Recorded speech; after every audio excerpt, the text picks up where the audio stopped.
Oh, let's dance, dance, you and I. Move your body to the sky. Love the way you shake it down, break it down, move the thing around. Feel it in your bones. 최근 인기 드라마 폭군의 셰프에서 역사 왜곡 논란이 제기됐습니다. 연회 장면이 나왔는데요. 조선의 왕과 명나라 사신이 나란히 앉은 장면을 두고 왕과 사신이 어떻게 같은 높이에 앉아있냐, 이거 역사 왜곡 아니냐, 이런 주장이 나온 건데요. 이 드라마 작가는 국조 올해이의 내용을 발췌하면서 공식 문서에 기반해 제대로 고증했다, 이렇게 밝혔습니다. 국조 올해이란 무엇이고 또 사극 드라마 속의 역사 고증 어떻게 이루어지는지 이분과 정리해보겠습니다. 역사 전문가시죠. K콘텐츠 역사고증 자문위원도 맡으셨던 심용환 역사&교육연구소장 전화 연결합니다. 소장님 안녕하세요. 네, 안녕하세요. 반갑습니다. 네, 반갑습니다. 일단 이 드라마에서 제기된 역사 왜곡 논란을 좀 짚어보면 앞서 제가 말씀드렸어요. 연회를 하는데 왕과 명나라 사신이 이렇게 나란히 앉아있는 거예요. 그 장면 혹시 드라마 보셨어요? 드라마 요즘에 너무 히트여서 잘 보고 있고요. 아, 잘 보고 계세요? 네네네. 그 작가 원작자님께서도 말씀하셨지만, 그 자체가 특별히 역사 왜곡이다라고 할 수는 없는 것 같은데요. 네. 아, 그 장면을 놓고 역사 왜곡 논란이 번졌는데 특별히 그런 만한 건 아니다, 이렇게 보신다는 거네요?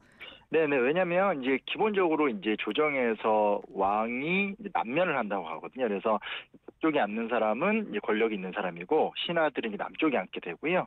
대신에 이제 동서에 앉을 때 동쪽이 상석이고 서쪽이 하석이에요. 근데 중국은 어찌됐건 우리가 사대를 했던 나라고 중국에 사신이 오면 이제 그 동쪽에 앉히고 왕이 서쪽에 앉습니다. 근데 이제 앉는 자리를 뭐 앞으로 봤는지 옆으로 앉았는지 이런 것들에 대해서는 현재 조선 후기 그림들밖에 없고, 후기 그림에도 왕의 모습이나 사신의 모습 같은 거 그림을 안 그리거든요. 그래서 네, 기록으로만 확인할 수 있는데 기록의 근거에서 이야기는 잘 그 부분은 이야기로 잘 짜여졌다고 생각을 합니다. 근데 그게 갑자기 논란이 된 게 저도 좀 의아하긴 했어요. 네. 그렇군요. 네. 이 원작 웹소설 집필한 박국재 작가가 이제 그 말을 한 거예요. 그러니까 공식 예법서 국조 올해이에 그 내용이 있고 그거 발췌하면서 공식 문서 기반해서 고증한 거다, 이렇게 말을 했다는데 방금 소장님께서 짚어주신 그 부분, 뭐 동서, 동쪽이 더 높은 사람이 앉는다, 이제 이런 내용들이 그 국조 올해이라는 데에 기록이 돼 있는 거예요? 그렇죠. 그러니까 국조 올해이가 성종 때 만들어진 문서인데요. 성종은 이제 연산군의 아버지죠. 그러니까 폭군의 셰프의 이제 가상의 주인공이 연희군인데, 그 연희군의 모델이 되는 게 연산군이고, 연산군 아버지 때 이제 조선 초부터 계속 의제, 그러니까 조선은 이제 법도 중요하지만 의례라고 해서 이제 예법을 되게 좀 중요시 여기는데요. 그걸 체계적으로 총망라해서 정리해서 완성한 책이 연산군 아버지 때인 성종 때 완성이 됐으니까, 연산군 때는 이제 그걸 충실하게 가장 예민하게 또 이행하던 때겠죠. 그래서 물론 이제 그래서 그런 책입니다. 네.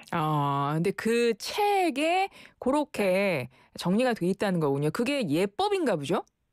네, 예법이고요. 아까도 말씀드렸지만 조선은 이제 유교 국가이기 때문에 예의 범절 그리고 어떤 예법 같은 걸 지키는 게 법률만큼 굉장히 좀 중요한 거고요. 그리고 이제 국조 올해이가 그냥 어느 날 야 이렇게 하자 이런 게 아니고요. 실제로 이제 태조 때부터 계속 성리학적인 어떤 의례 체계를 어떻게 만들까를 고민하면서 세종 성종 오면서 계속 개정이 되면서 이제 국조 올해이 완성이 된 거예요. 그래서 그거는 그냥 이제부터 이렇게 할 거야 이게 아니라 이제 그런 식으로 완성이 된 거고 그들의 관행인 거죠. 그러니까 우리 조선의 그 왕실에. 그래서 그걸 바탕으로 했다라는 거에 대해서는 이견은 없습니다. 그렇군요. 근데 이게 생각을 떠올려 보면 그동안은 이렇게 사극 같은 데 보면 왕은 항상 제일 높은 데 앉아 있잖아요. 네네. 그리고 신하들은 아래에, 그것도 이렇게 막 절을 하듯이 몸을 낮추고 있는 장면만 저희가 좀 익숙하다 보니까 그렇죠. 갑자기 이번에 동등하게 왕과 명나라 사신이 앉아있고, 근데 그 방향은 뭐 아까 동쪽 서쪽 그것도 고증에 의해서 이 드라마가 그럼 이루어졌겠네요. 그 국조 올해이를 기반으로 했으면. 그러니까 이제 사실은 작품 자체가 퓨전 사극이고 그 작품 시작할 때 보면 이거는 실제 과거 역사 똑같이 않습니다라고도 했고, 원래 웹툰 기반이기 때문에 또 웹툰 작가가 역사학자는 아니잖아요. 그래서 전체적으로 봤을 때 만약에 역사학의 기준으로 본다라면 틀린 건 되게 많은데 근데 이제 그 장면을 갖고 문제 제기를 했었을 때는 작가 입장에서 발끈할 수밖에 없죠. 왜냐면 그래도 굉장히 신경을 썼는데, 그리고 그게 근거를 갖고 있는데 이게 왜 문제냐라고 했었을 때 그 장면 자체에 대해서 사실은 이의제기할 부분이 아닌 거라는 생각이 들고 저도 드는 생각이지만 그 어떤 논란을 보게 되면 결국 이제 최근에 반중 감정, 또 중국에 대한 어떤 저항심 이게 사실은 진원지가 아닐까. 왜냐면 그 다음에 그 셰프 대결할 때도 이제 왜 이렇게 중국말이 많이 나오냐 이런 의견도 있잖아요. 근데 중국 사람이니까. 그렇죠. 그래서 이게 사실은 제가 보기에는 전통적인 역사 왜곡 논쟁은 아니고 예. 그 어떤 그 반중 감정 최근에 좀 문제가 되고 있는 그거의 좀 결과물이라고 보는 게 좀 분석이 타당하지 않을까 생각을 해보게 됩니다. 그렇군요. 마침 소장님이 말씀하셨어요. 뭐 퓨전 사극 뭐 이런 이제 표현도 하셨는데 네네. 이렇게 조선 시대, 그러니까 옛 우리 시대를 배경으로 하는 뭐 시대극 드라마 같은 경우도 그동안 많이 만들어졌고 앞으로 이제 그럴 네네. 텐데 역사 왜곡 논란은 이렇게 종종 제기가 되는 것 같거든요. 그래서 궁금한 네네. 것이 네. 이 역사 고증은 이런 이제 드라마 작품, 영화 작품에서 어느 정도 선까지 좀 지켜야 할까? 네네. 어떻게 어느 정도 기준을 두는 게 좋을까요? 사실은 이게 이제 굉장히 논란이 되는 건데, 그러니까 우리나라의 사극 발전사를 보게 되면 이제 완전히 어떻게 지금 조선왕조실록 같은 게 한글로 다 번역이 돼 있는데 예전에 막 그 초창기 때 사극들은 정말로 작가들이 번역이 안 된 한문을 그대로 읽고 이렇게 썼거든요. 그래서 기본적으로 이제 정통 사극에서 지금 퓨전 사극으로 확 넘어온 단계인데 이 정통 사극이라는 것도 사실은 그 정통 역사서에 나온 어떤 흐름을 따라가는 거지 그 안에 일어나는 모든 자질구레한 일들을 어떻게 다 기록을 해두겠어요. 그래서 사실은 정통 사극도 그 안에 해석이 들어갑니다. 다만 이제 퓨전 사극은 그런 걸 구애받지 않고 정말 자유롭게 만들 거야. 특히 이번에는 무슨 뭐 타임머신 타고 현대 슈퍼 가서 얘기하니까 솔직히 말하면 현대인하고 이제 연상고 때 대화가 되겠습니까? 뭐 이게 하나도 안 맞을 거 아니에요. 하긴 맞아요. 입맛도 안 맞을 거예요. 그래서 농담 삼아서 얘기하는 거지만 만약에 그렇게 갔으면 윤아 씨는 바로 처형이다. 입맛이 안 맞아서 이런 얘기를 하기 때문에 그러니까 이렇게 좀 알아두셨으면 좋겠는 게 정통 사극이라고 해서 이게 완벽한 어떤 역사적 근거로 만드는 게 아니고 퓨전 사극이라는 건 당연히 거기서 좀 자유롭게 취하는 형식인데 아직까지 우리 대부분의 시청자들은 이제 이게 어찌됐건 사실과 부합하냐를 가장 좀 팩트와 부합하냐를 굉장히 좀 중요시 여기고 또 최근에 이제 그런 논란이 항상 좀 있었잖아요. 왜곡 맞아요. 논란. 그게 이제 관성이 익숙해지니까 그리고 이제 최근에 정통 사극을 별로 안 만들면서 퓨전 사극이 뜨고 퓨전 사극에 나오는 여러 요소들이 이제 너무 좀 고증에 문제가 있다. 뭐 이런 비판이 많다 보니까 이번에도 또 충돌이 된 것 같습니다. 소장님 같은 경우도 이런 작품 드라마 역사 자문 맡으셨잖아요. 특히 그 빠친코 시리즈 역사 자문 하셨잖아요. 네네. 근데 제가 그거를 찾아보니까 굉장히 아주 섬세하고 정확하게 고증을 잘했더라. 이렇게 나와 있더라고요, 소장님. 네네. 소장님. 그 이후에부터 시작이 있어야 되는데 계속 그 얘기만 해가지고.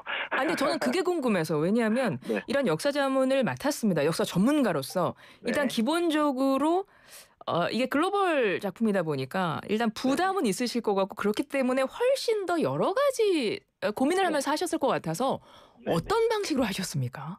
그러니까 이제 그거는 이제 대본 자문을 했던 거고 처음에 이제 소설이 있었던 거를 이제 대본화를 시켰던 거고요. 그 대본화 시켰던 거의 내용이 아무래도 미주 지역 작가니까 오늘 그러니까 한국 근현대사에 대한 이해가 떨어질 수밖에 없고. 그렇죠.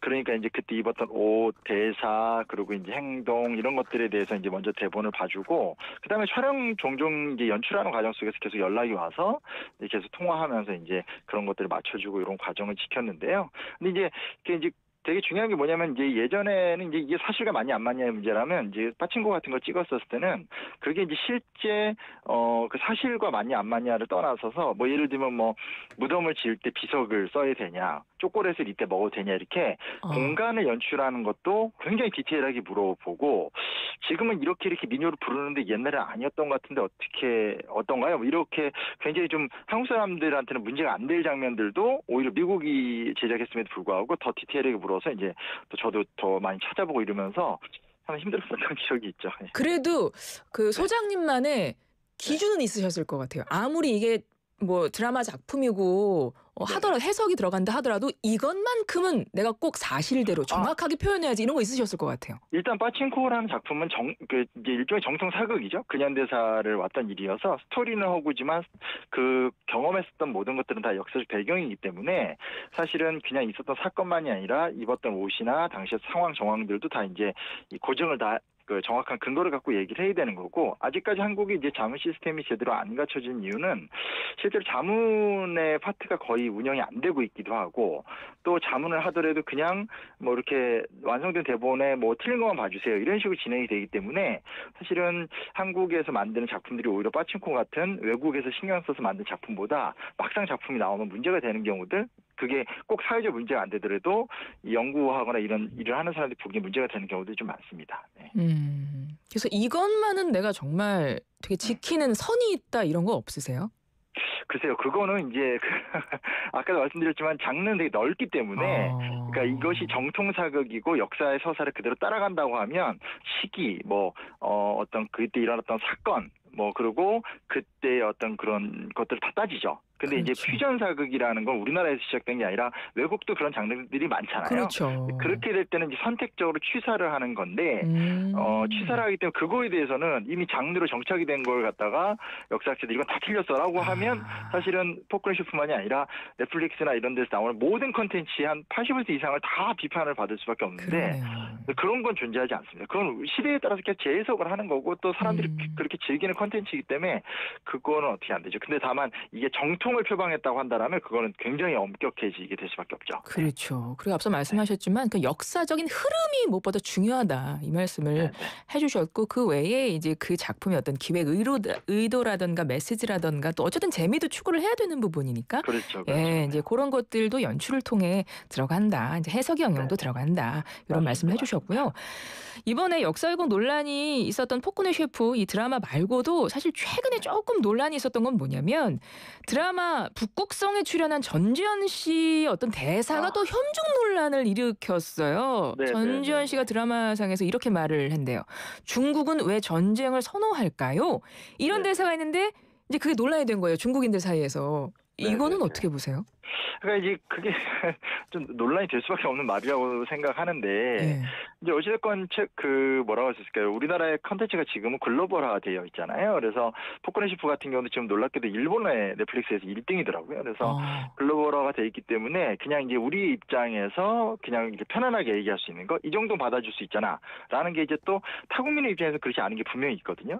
더군다나 최근에 이제 아마 보도에 많이 나왔지만 올해 이제 우리는 광복 80주년이지만 중국은 전승 80주년이잖아요. 그래서 뭐 7.3일이나 난징 사진관 같이 굉장히 그 어떤 그 항일 그리고 반일 이런 정서가 강한 상태이기 때문에 또 이제 어찌됐건 표면화되는 G2의 갈등도 굉장히 심각하고 그런 상황이기 때문에 아마 좀 더 예민하게 반응한 게 아닐까. 물론 거기에 특유의 최근에 좀 문제가 되고 있는 중국 젊은이들의 좀 지나친 애국주의 이런 게 좀 섞여 있는 것 같긴 한데 근데 여튼간에 뭐 그 시장을 염두에 둔다라면 혹은 이제 또 상황을 염두에 둔다라면 우리가 좀 그런 것들을 고려해서 좀 조심스럽게 작업을 해야 되지 않을까 뭐 그런 생각을 해보게 됩니다. 네. 근데 이게 은근히 그 전지현 씨가 그 하고 있는 뭐 광고 이런 것도 사실은 원래 장기 계약을 가야 되는 건데 뭐 1년 만에 내리고 막 이런 것들이 지금 나오고 있대요. 그래서 이게 지금 정말 현중 약간 그런 분위기까지 번지는 건가 싶어서 이 드라마나 이런 것들의 위력이 상당하다 이런 것도 좀 느껴지고 있어서 어떻게 보고 계시나도 좀 궁금해서 그랬어요. 네. 그러니까 이게 사실은 어찌됐건 그 문화 콘텐츠를 소비하는 계층이 지금은 다국화가 되어 있고 그 다국화가 되어 있는 것에 대한 제대로 된 대응을 안 하면 굉장히 곤란해져요. 그러니까 예전에 이제 헐리우드 영화 같은 데서 이제 이슬람 교도들을 악마로 그린다라든지 이런 게 되게 문제가 됐던 적이 있거든요. 근데 너무 옛날 얘기긴 하지만 뭐 늑대와 추물 같은 옛날 작품들 보면 뭐 드디어 인디안을 악마화하지 않고 좀 사람답게 그렸다. 근데 그게 이제 미국인들이 의식이 높아진 부분도 있겠지만 시장이 확대가 되고 수많은 사람들의 목소리를 들어야 되는 입장이 되니까 여러 가지 것들을 좀 고려를 하게 되는 거죠. 그래서 뭐 이번에 북극성을 두고 뭐 이쪽이 옳다 저쪽이 옳다 이런 거보다도 우리가 만드는 컨텐츠 자체가 이미 한국인들만의 소비가 아니라 일본 사람, 중국 사람들이 다 소비하고 있는 거고 우리가 또 잘하면 그 사람들한테 또 문화적인 호감을 또 끌어낼 수 있는 부분이기 때문에 조금 더 좀 치밀한 준비, 자문, 시스템 이런 것들을 좀 만들 필요가 있을 것 같습니다. 네, 대중문화 속에 나오는 아주 일부분이라 하더라도 어떤 역사적인 부분을 재현하게 되는 장면이 있다면 어떤 재미, 오락 또 학술적인, 사실적인 그 사이에서 굉장히 이걸 고민을 해야 되는데 왜냐하면 사실은 그 작품을 보고 어떤 역사를 인식하게 되는 사람들이 많아지잖아요. 맞아요. 잘못 전달이 되면 안 되니까 네네. 이건 참 어려운 부분인 것 같아요. 근데 이제 그거는 제가 이제 계속 떠들고 다니는 얘기인데, 예. 그러니까 이제 영화를 보고 자극이 되면 그다음에 역사 공부를 하시면 됩니다. 그러니까 컨텐츠가 세분화가 되고 있고 그런 창작자의 자유로운 흐름들을 막는다는 건 불가능하거든요. 그래서 그리고 이제 이게 이제 그 창작자들이 과거 역사책을 읽고 만든다기보다는 과거의 작품들의 영향을 받으면서 만드는 게 또 되게 많아서 내가 이런 것들 통해서 이번에 뭐 연희군이 누구야? 연상으로 관심이 생겼어 하면 그때부터는 우리가 실제 다큐를 보든지 역사책을 보든지 하면서 역사 지식을 길러가야 되고, 이제 다만 이제 그 작품 내에 굉장히 의도적으로 누군가를 모멸한다라든지 아주 노골적이고 저의를 갖고 역사를 왜곡하거나 하는 것들은 당연히 비판을 받아야 되죠. 그래서 이게 예전에는 맞냐 틀리냐 갖고의 논쟁이 있었고 지금도 그렇게 가곤 있지만 사실은 이제 조금 방정식의 숫자가 좀 넓어진 거를 우리 국민들이 인식할 필요가 있습니다. 그래서 이거는 창작자의 자유, 이거는 노골적인 잘못된 왜곡, 그리고 이거는 좀 정통사극의 엄격성, 이렇게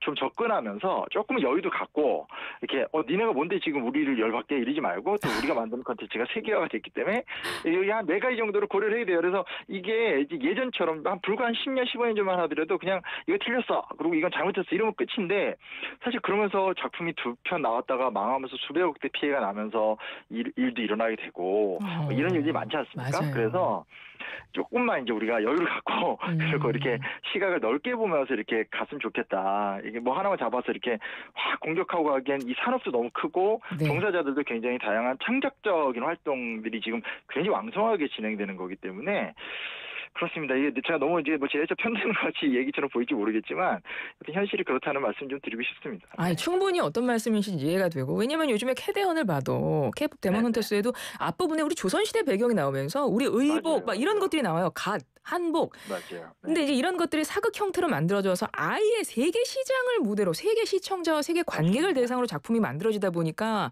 오늘 소장님이 짚어주신 부분들 좀 많이 제작자들이 좀 참고를 해주셨으면 좋겠고, 저는 무엇보다 시청자 입장에서 역사적인 장면이 들어간 그 작품을 보고 재밌게 봤으면 찾아봐라. 네, 맞습니다. 저 이거 오늘 너무나 굉장히 인상적인 말씀이셨어요. 네. 그 역사 공부를 즐기면 그냥 그런 어떤 프로그램 영향에 의해서 자유로워질 수 있고요. 그리고 반대편에서는 진심으로 제가 이제 우리나라 작품하고 해외 작품들을 다 하고 있는데 이게 오히려 해외에서 훨씬 더 자문 시스템이 잘 돼 있고 이제 사실은 자문료가 출연료에 비해서 뭐 정말 1000분의 1도 안 되는 금액인데도 그래도 훨씬 더 시스템이 잘 돼서 경청을 하고 그걸 대사 대본을 바꾸려는 노력이 사실은 외국에 훨씬 잘 돼 있습니다. 그렇군요. 우리나라는 지금 거의 안 돼 있는 알겠습니다. 상황이어서 그런 것도 좀 신경 써주시면 좋겠습니다. 그런 부분까지 개선이 좀 필요하다는 말씀이네요. 네. 그러면 아마 더 좋은 작품들이 많이 나올 겁니다. 네, 지금까지 심용환 역사인 교육연구소장이었습니다. 고맙습니다. 네, 감사합니다.